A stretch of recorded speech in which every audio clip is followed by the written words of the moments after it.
자, 안녕하십니까. 공개서 법령 및 중개실무를 강의하는 장재원입니다.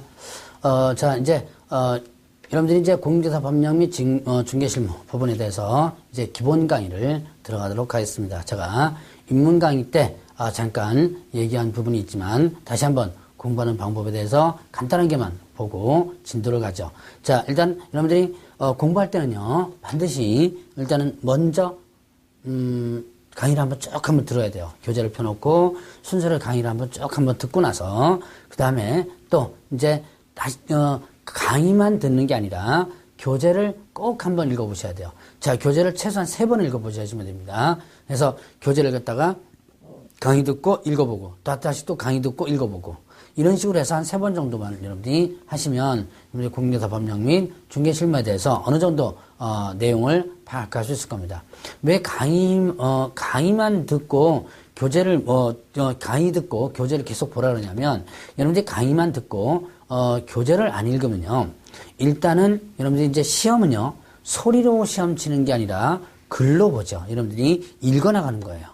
근데 읽는 연습이 제대로 안 돼 있으면 이제 수업을 이제 소리를 이렇게 들어보면 금방금방 아는 것 같지만 그 금방금방 아는 게 나중에 문장으로 나왔을 때는 하나도 모르는, 그냥 분명히 소리 들을 때는 알았었는데 문장으로 나왔을 때 모르는 그런 부분이 있습니다. 그렇기 때문에 반드시 교재를 읽어보시는 것이 가장 좋다. 그래서 일단 강의 듣고 읽고 이렇게 해서 여러분들이 해 주셔야지만 됩니다. 자, 그러면 이제 기본 강의를 들어가도록 하죠. 자, 여러분들이 그 3페이지를 보시기 바랍니다. 중개제도의 연역 부분을 들어갑니다. 자, 중개제도 연역, 자, 이 역사 공부를 하는데요.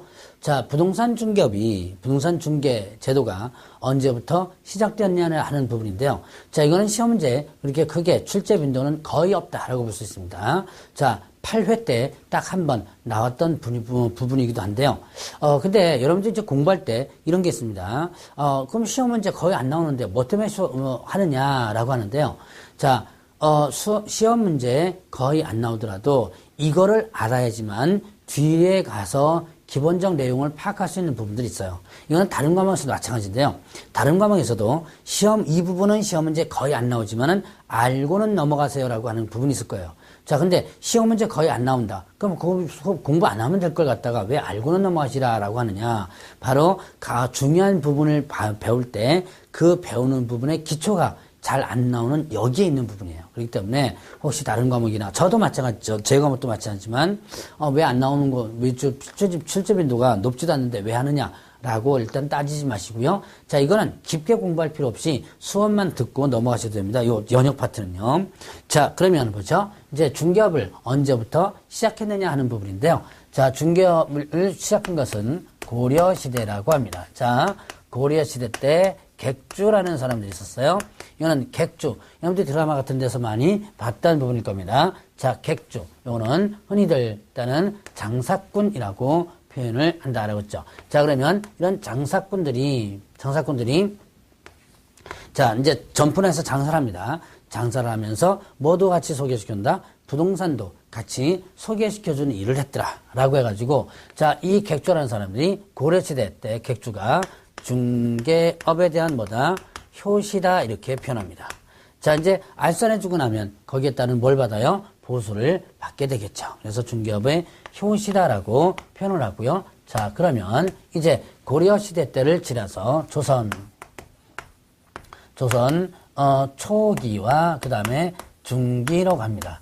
자, 조선 초기와 조선 중기로 하는데 조선 초기 중기 때는 객주 거간이라는 사람이 있었어요. 자, 객주 거간이 있었는데요. 자, 객주는 고려시대 때 그때도 나왔고 거간이라는 말이 하나 더 튀어나오네요. 자, 이 거간이라는 말은 뭐냐? 자, 이거는 일단은 어떻게 한다? 자, 장사꾼들입니다.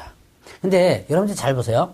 자, 여러분들 장사꾼들이 멍청 다 장사 잘하는 건 아니죠. 어떤 사람들은 장사 잘 못하고 어떤 사람들은 참 장사 잘합니다. 바로 그 장사 잘하는 사람 중에서, 즉 흥정을 잘하는 사람들이 많아요.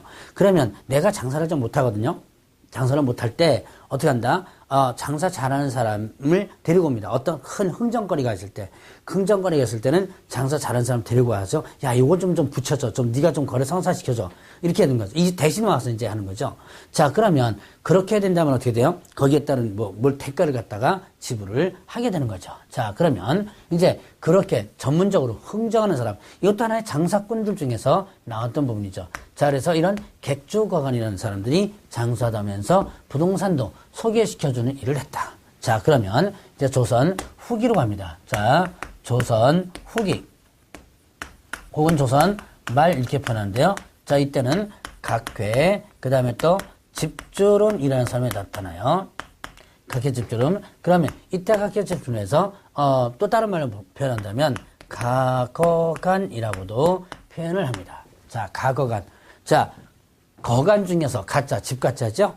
자, 그러면 이런 사람들은 자, 장사도 하면서 이제 부동산도 소개시켜는 이런 사람들 중에서 자, 부동산을 소개시켜 주다 보니까 장사가 제법 되거든요. 그러니까 나는 장사 그만두고 부동산만을 소개시켜 준 일을 하겠다라고 해서가 나온 사람들이 바로 각회 집주름이다 라고 볼 수 있어요. 자, 이런 각회 집주름, 이런 사람들은 전문적으로 부동산을 소개시켜 준 사람. 자, 장사꾼 중에서 분화돼 나왔죠. 자, 바로 이런 사람들을 이제 최초의 부동산 중개 전문업자다, 최초의 개업공개사다 이렇게도 표현을 하기도 합니다.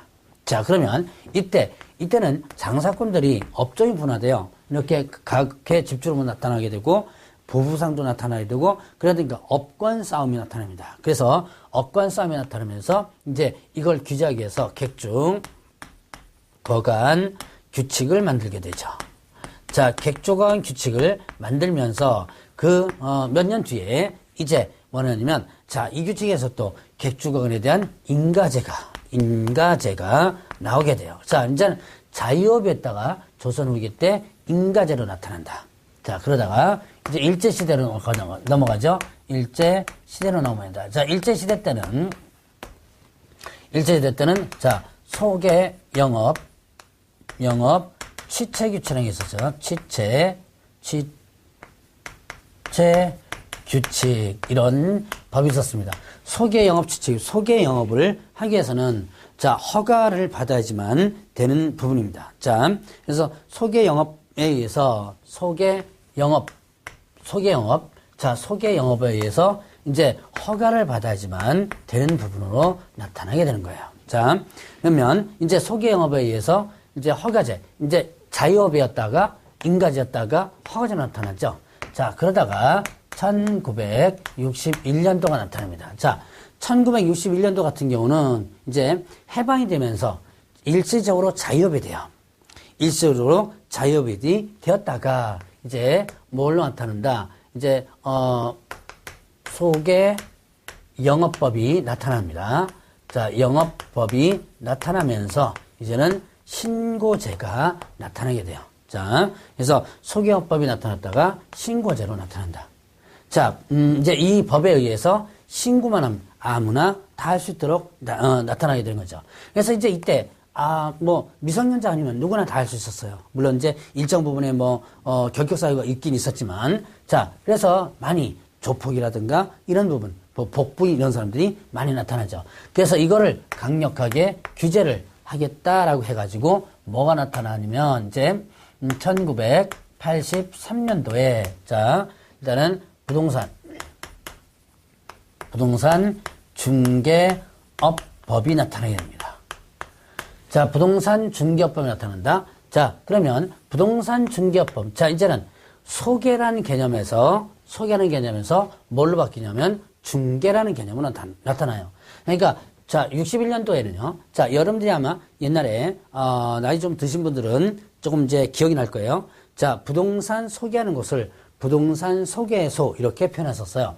자, 그런데 이렇게 소개라는 말이 이제는 뭘다? 중개라는 말로 나타나면서 이제는 중개업을 하기 위해서는 허가를 받아야지만 되는 것으로 나타납니다. 그러니까 신고제에서 다시 뭘로? 허가제로 나타난 거죠. 그리고 이때 공인중개사 제도가 나타나게 됩니다. 자, 그래서 1985년도에 1회 시험이 실시되죠. 자, 그러면 이렇다가 자, 이제 2006년도에 자, 부동산 중개업법이 법 이름이 바뀌어야 되는데요. 자, 공인중개사의 업무 및 부동산 거래 신고에 관한 법률, 신고에 관한 법률이 있습니다. 자, 공인중개사 업무 및 부동산 거래 신고에 관한 법률 부분인데요. 자, 요 법에 의해서 이제 공인중개사라는 명칭이 이제 법 이름이 나오게 됩니다. 그리고 이때는요, 자, 등록제로 이제 하는데요. 자, 등록제가 이 중개법에서 등록제로 했다가 이 법에 이제 등록제로 그대로 유지가 되는 거예요. 자, 그러면 이때는 공인중개사 관련된 뿐만 아니라 부동산 거래 신고제도가 이 공인중개사법에 이제 편입되기가 나옵니다. 그러다가 이제 2014년도에 뭐가 이제 이 공인중개사업의 부동산 거래 신고에 관한 법률이 공인중개사법으로 바뀌면서 이제 15년도부터 실시를 하게 됩니다. 자, 그리고 이제 부동산 공인중개사업 바뀌고 부동산 거래 신고법이 별도로 빠져나온다라고 볼 수 있어요.